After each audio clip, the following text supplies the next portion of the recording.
Hi, friends. It's Amy from Life Redesigned, where you grow through what you go through. Hey, today I wanted to come in and talk to you about fear. It is something that a lot of us get scared of. It's a place that we often tend to travel alone and become very isolated. And it's been on my heart to share with you and kind of talk with you a little bit about what fear looks like, how we can step into it, and how that can shift even in our business relationship. So, fear arises when we feel harm or threat coming on. And fear is often actually known as a negative emotion. But the great thing is that we're able to boss around our emotions a little bit more than what we think.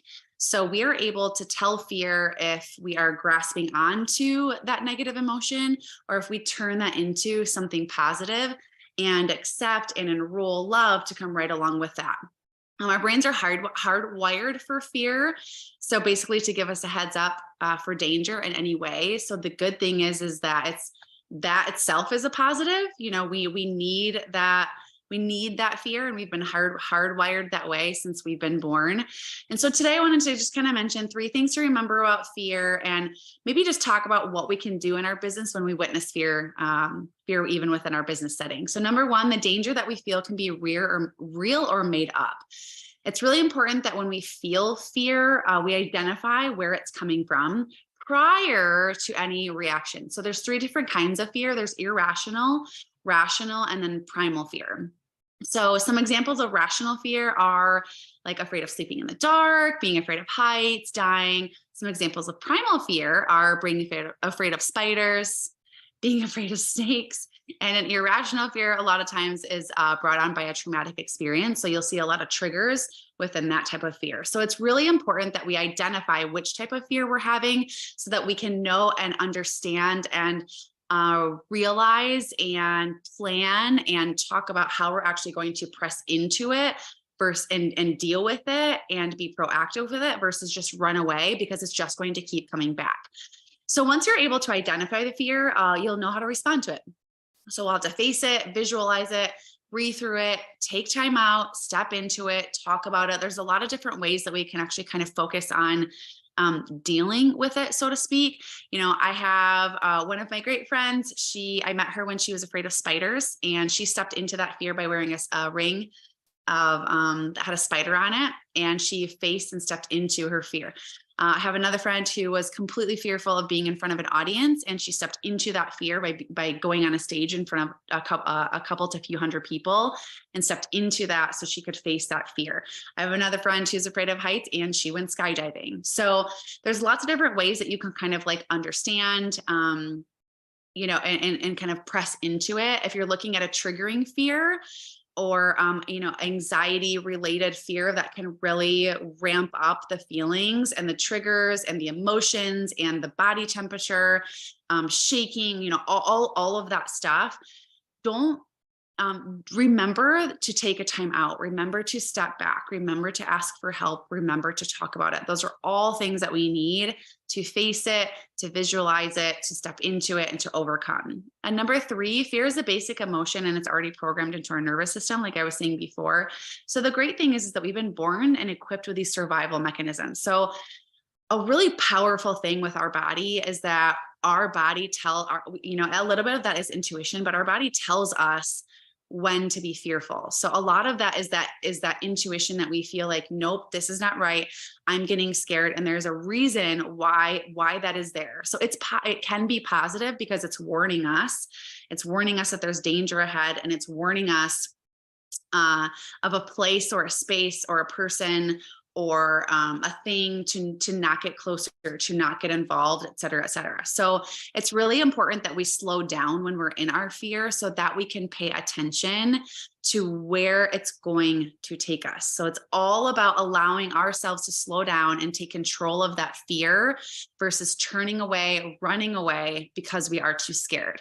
So with this, also recognizing that business can actually be, obviously it's in our life all around us, but stepping into business, it can be everywhere as a business owner.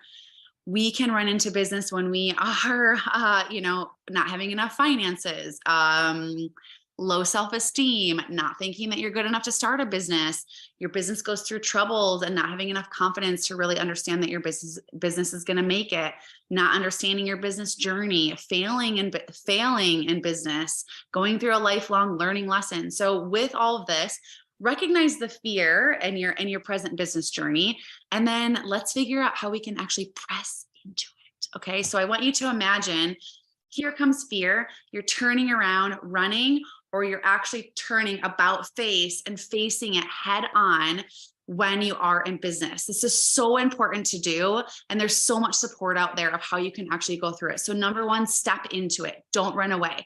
Step into it. Don't be afraid of it. Be confident that you can do it and don't back down. Number two, talk to somebody, hire a coach, talk to somebody that's been through what it is that you are going through in your business.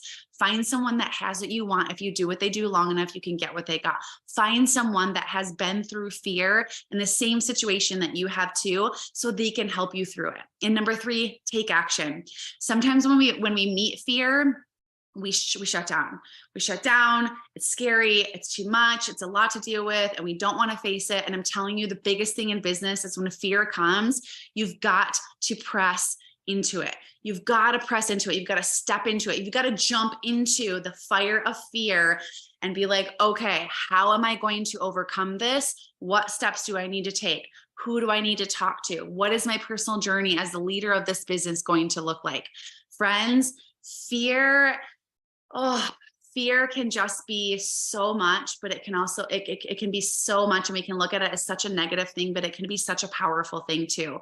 So I want to share with you about something that I'm super passionate about coming up in February, the last weekend of February. My friend and I, Heidi Coker, are hosting a Fearless You retreat in Atlanta, Georgia. It's in the beautiful mountains north of Atlanta. We've got a house reserved, and we've got space just for you. We only have space for 4 more women to come and join us. That 4 women that want to step into the fear. Don't be afraid. Have you been waiting and waiting and waiting to talk about fear, to be in a safe space, to step into a place that you're like, you know what, it's time. The time is now, and I want to heal, and I want to step into that. This is your time. We're so excited to bring to you things like yoga, sunrise, Tai Chi, breath work. We are going to be having a fire ceremony, a cacao ceremony, journal prompting questions. You're going to be with community of other like-minded women that also want to step into the fire of fear and heal. We're going to be representing love and cherishing all of the time that we're going to be spending together. And Heidi and I are going to take you through an amazing weekend that I promise you is going to change your life. If you missed the Art of You retreat that we did in Michigan this last summer, you're not going to want to miss this. We're only taking a small group of people because we want to keep this intimate, and we know that's the best form of therapy, and the best way to step into your fear is with other like-minded women that are facing and trusting in the same process. The second that I stepped into fear, and the moments that I stepped into fear instead of running away, were the moments that have changed my life for the better. And I'll never, ever, ever, ever look back and regret that. And it was so hard. The work was so hard, but it was so worth it, because I got to see the love and the beauty and the cultivation of stepping into my fear on the other side. And I want to share the same thing with you. I'm going to post a link underneath this video. Just give me a 1 in the comments if you're watching this live. Give me a 2 if you're watching the replay, and give me a 3 in the comments. Give me a fire if you are ready to step into your fear, to get lit with us, and to really focus on how this can change your life. If you've been turning your back to fear all this time, if you've been too afraid to talk about it in business, if you've been too afraid to face it in your relationship, if you've been too scared or too unknown, or anything like that, this is going to be your time. I promise you, it's going to change your life. I can't wait to see you all soon. Give me some messages in the comments. Let me know that you're here. Give me a fist if you're up for facing your fear, and I'll talk to you all soon. Have a great night.